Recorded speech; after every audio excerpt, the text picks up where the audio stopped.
Hi, everyone. Thanks so much for being here. I'm Libby Nordvold, joined today with Ryan Hamling, Kayla Incity, and John Pullen. So, earlier this semester, we walked you through Kindle's strengths, the gaps that we saw in the e reader market, and the early versions of our concept. Now, today, we're really excited to share our polished recommendations grounded in consumer research, empathy interviews, and optimized survey testing. So, our goal throughout this process was simple: identify how Kindle can evolve without losing what people already love about it, while also opening a door to a new generation of readers who want connection, convenience, and community.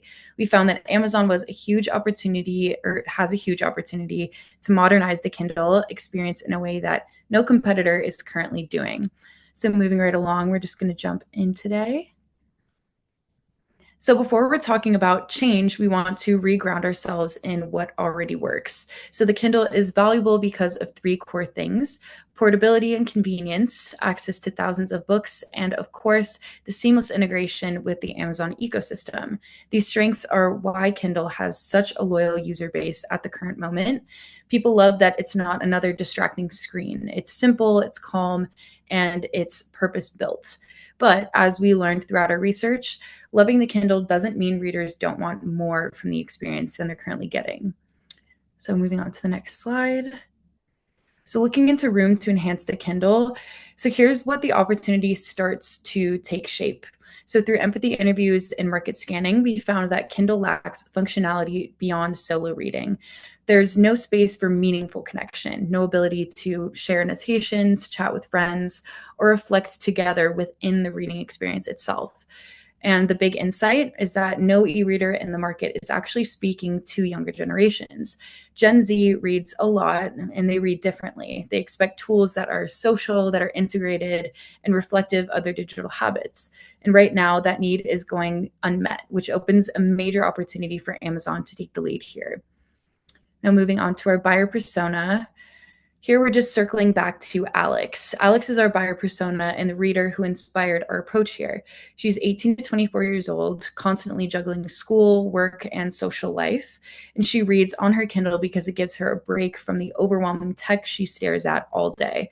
It's simple, it's portable, and it's synced with her Prime account, which makes buying and reading effortless for Alex. But there's another layer here. Reading is social for her. She talks about books with her friends, she swaps recommendations, and likes feeling part of something. The problem here is that none of that community happens on the Kindle itself. That's the gap that we are aiming to close, and where Kindle Club becomes such an exciting opportunity here to accomplish just that. Now, to get a bit into our consumer insights, I'm going to hand things over to John.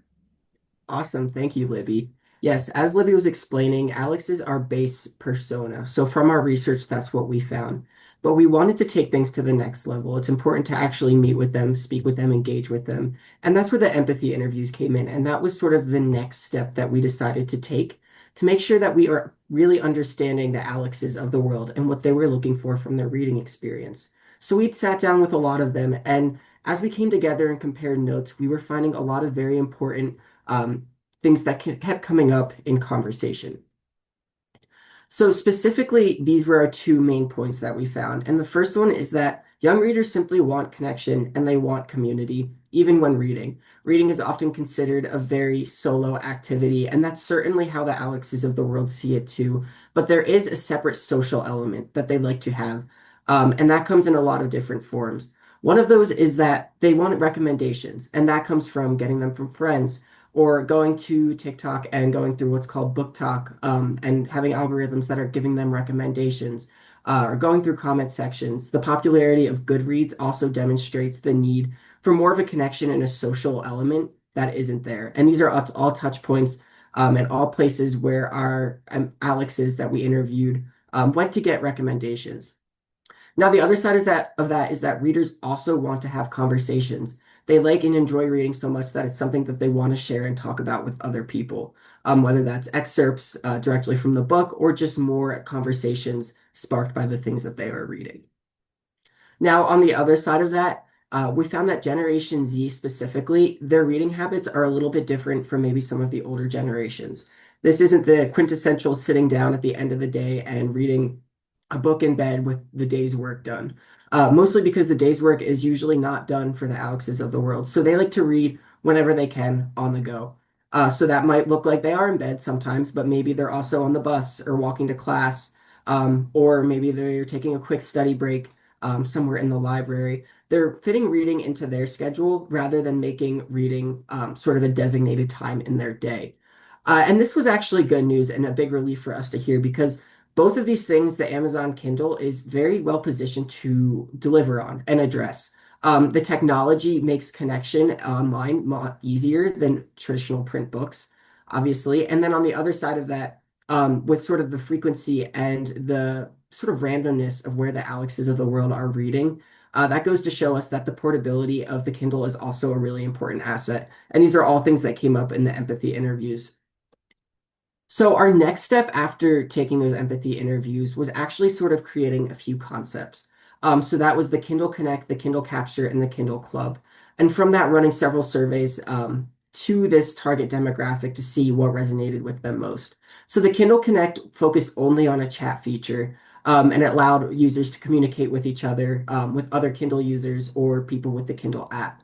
Meanwhile, Kindle Capture was a lot more of a basic version of that where you could just share excerpts from different books. So just a highlight and share feature, and there were predefined reactions that customers or that yeah different users could react with. The Kindle Club offered a little bit of both. So it offered a structured book club feature, which I'll touch on more in just a minute. But it essentially allowed for the connection element of the Kindle Connect, but in more of a structured format. And as you can see, the Kindle Club scored exceptionally well in our top two boxes, which was strongly agree and agree to the statements of I would buy this product, I liked this product, I found it unique, I found it relevant to me, and I found it believable. And even with that higher price, with the added functionality, the Kindle Club really resonated with our target customers. So specifically, we took this information and we sort of optimized what the Kindle Club will look like. And that really just meant adding a structured element to social reading, definitely leveraging the Amazon and Kindle ecosystem, and again, fitting into the habits of Gen Zers. So I'm going to hand it off to Ryan to really explore this concept a little bit more and illustrate for what we've come up with. Awesome. Thanks, John. Well, let's get a deeper dive into Kindle Club. One of the clearest themes from our interviews that we saw with Gen Z was they don't just read, they also enjoy talking about what they're reading. Whether it was through book talk, it was group chats, maybe Goodreads, the social side of it was pretty huge. But right now, there isn't a product that actually brings all of it into the same place where reading happens. Kindle Club is designed to close that gap. With Kindle Club, users can create and organize book clubs with Kindle using built-in features to keep book clubs on track and online. That means no more juggling iMessage threads, maybe screenshots just to remember what someone said about a chapter. Everything is in one environment, which makes the reading and the discussion feel a little bit more connected and not just like separate activities. Readers can create chats around specific books, maybe set reading milestones, and view their friends' annotations in one book. It shifts reading away from being an isolated habit and turns it into a social experience people can opt into whenever they want. And because these features sync across both the Kindle device and the app, it meets Gen Z exactly where they already switched between apps. This is the first time an e-reader has made social reading a core integrated function instead of an afterthought. This forces users to not only this forces users not to leave the app, but instead stay in it and connect with others. Now, with the 299 price point, that is high. However, as John mentioned earlier in our survey results, 79% purchase intent and 100% of respondents said that they liked the idea, which is extremely strong feedback, and it shows that users see real value in adding functionality. Next, we're going to go into how we want to take this product and use our marketing strategy to succeed in Kindle Club. So, how would this give Amazon a differentiated brand position? Well, starting with targeting young readers, Kindle Club enhanced functionality positions within Kindle reading tools, specifically for younger readers. Our point of difference is the ability to form structured book clubs with friends or something no other reader, which is something no other e-reader offers. From there, Kindle becomes the all-in-one reading solution. It's differentiated from existing e-readers and physical books by offering ways to connect with other readers in a structured, meaningful way. It truly becomes the only reading tool you need, not just to read, but to share, build real emotional connections around books. And because Kindle Club still maintains Kindle's convenience and privacy, we're not disrupting existing users. We're simply meeting expectations of young readers who want tech that makes experiences more valuable and less overwhelming. By positioning Kindle as an all-in-one solution for reading and exploring, Amazon gets to own a space that no one else is even touching yet. Now I'll pass it over to Kayla, who's going to walk through how we plan to take this product to market. Perfect. Thank you, Ryan. Now that we've walked through what Kindle Club is and why it matters, I'm going to talk about how we would actually bring this product to market. Starting with place, we wanted the rollout to feel familiar and accessible. Kindle Club would be available everywhere people already buy Kindles, including Amazon, Best Buy, and Walmart. But we'd put a stronger emphasis on Amazon Prime because that's where our target audience is already browsing and discovering new products. The idea is that Kindle Club feels like a natural extension of the Kindle family and not something that users have to go out and search for. For price, we landed on $299. This reflects the added functionality, specifically the social reading aspect and structured book club features, which stood out as highly valuable in both our empathy interviews and our survey results. Because a lot of college-age readers have parents who help purchase devices like this, the price point balances out by being premium while still feeling realistic for a long-lasting product. Finally, our promotion strategy focuses on meeting readers exactly where they already spend their time. We'd start with banner ads on Amazon, which capture both new and returning Kindle users. We'd also run banner ads on existing Kindles, which is the best way to reach current users who are most likely to upgrade. And then Goodreads is also a key platform for us as it's where readers discover books, join discussions, and get recommendations. So promoting Kindle Club on there reinforces the community-focused value. Overall, this go-to-market approach makes Kindle Club easy to find, easy to understand, and easy to adopt while clearly communicating the added value of social and structured reading. And with that, I'll hand it over to John to talk about our market potential.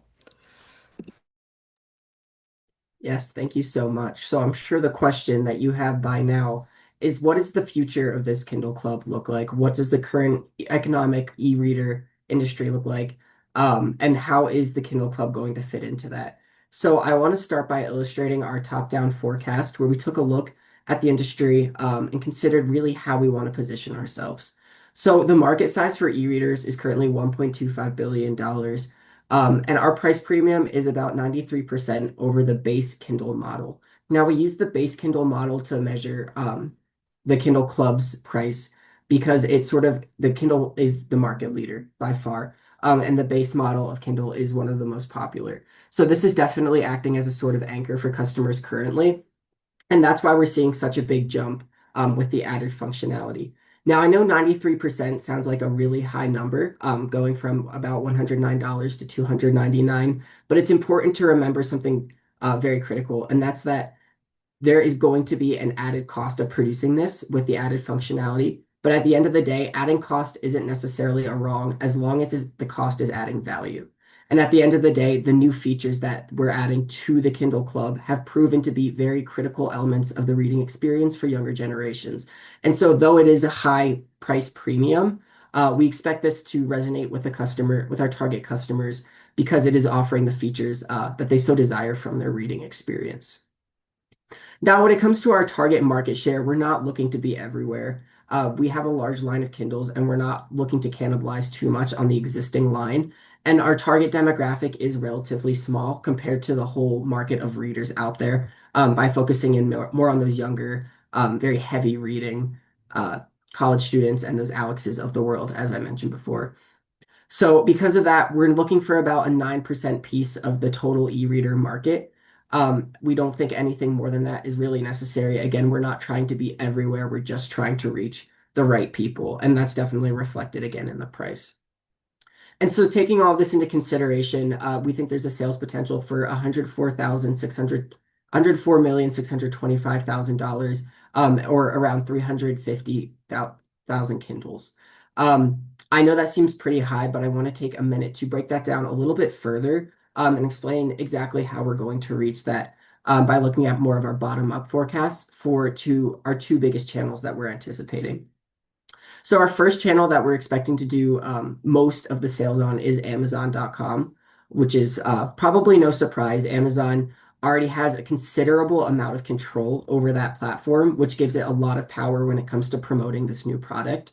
So because of that, we're expecting unit sales potential to be $250,000 for that first year. So we're expecting around 25 million reading Kindle related searches. Um, this is based on the fact that there are over 90 million visits each day to Amazon.com. So this number is relatively small as far as the annual searches that people have on Amazon. But reading is a big part of what Amazon has done from the start. So it's already well positioned in that market. We're also considering a 1% conversion rate. As I mentioned before, there's already a pretty robust line of Kindles, and people were focused on such a smaller demographic that we're not expecting there to be a very high conversion rate just because people are going through and looking at the Kindle. So we wanted to do a very conservative 1% conversion rate and a $50 acquisition cost. This comes from current research about how much it typically costs to acquire customers on e-commerce. But we expect it to be a little bit lower than the average because so many people come to Amazon.com already. And again, there's already such a high level of control as far as what Amazon can promote and display in search results that we expect a lower acquisition cost than maybe if we were coming at this from a different online platform or from a different brand. Now, beyond Amazon.com, as Kayla mentioned, we want this to be an extension of the Kindle brand, and we want to be available where Kindles are already available. And so Best Buy, we expect to be our sort of largest retailer beyond Amazon.com. We're expecting a unit sales potential of 104,000 units in the first year, and that's based on the fact that Best Buy has about 1,000 retail stores. They are known for sort of having the cutting edge technology or more advanced technology. So it's good to convey the value and the added functionality of the Kindle Club. And we're going with a conservative estimate of each store selling about two per week. That is much slower than before, but again, we want to make sure that we are in the places where customers have come to expect the Kindle and technology similar to this.